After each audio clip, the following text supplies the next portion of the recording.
আসসালামু আলাইকুম প্রিয় শিক্ষার্থী বন্ধুরা। আজকে পঞ্চম শ্রেণীর গণিত পৃষ্ঠা 15 পাশাপাশি গুণ করি তার খুব সহজে কিভাবে গুণগুলো করা যায় সেটা নিয়ে আজকে আলোচনা করব। তে আমাদের প্রথম হচ্ছে 2 এর পাশাপাশি গুণ করি 1 নম্বর অঙ্কটা। প্রথমে দেখি আমরা কত আছে। গুণ্য হচ্ছে 5968 এবং গুণক হচ্ছে 497।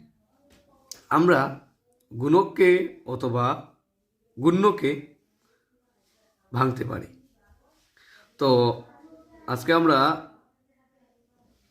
গুণককে ভেঙে আপনাদেরকে দেখাবো কিভাবে গুণ করতে হয়, পাশাপাশি গুণ রাফ ছাড়া। দেখেন, প্রথমে লিখবেন আপনি গুণ্য, অর্থাৎ 5968 সংখ্যাটি লিখবেন, তারপর গুণ লিখবেন, তারপর এই যে 497 সংখ্যাটি আছে ওইটাকে আমরা ভাঙতে পারি। কিভাবে ভাঙি? 497কে আমরা লিখতে পারি, প্রথমে লিখতে পারি 400 যোগ 90 যোগ 7। এবার এই সংখ্যাগুলোকে ব্র্যাকেটের ভিতরে ব্র্যাকেটে নিয়ে নিব।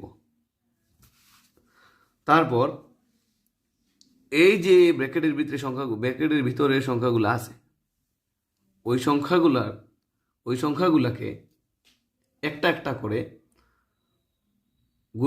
গুণের সাথে আমরা গুণ করে দিব। যেমন 5968 গুণ 400, তারপর এই যে যুগ চিহ্ন আছে যুগটা লিখবো, আবার লিখবো 5968 গুণ 90, তারপর যুগ চিহ্ন দেব, তারপর ব্র্যাকেট দিয়ে লিখবো 5968 গুণ 7।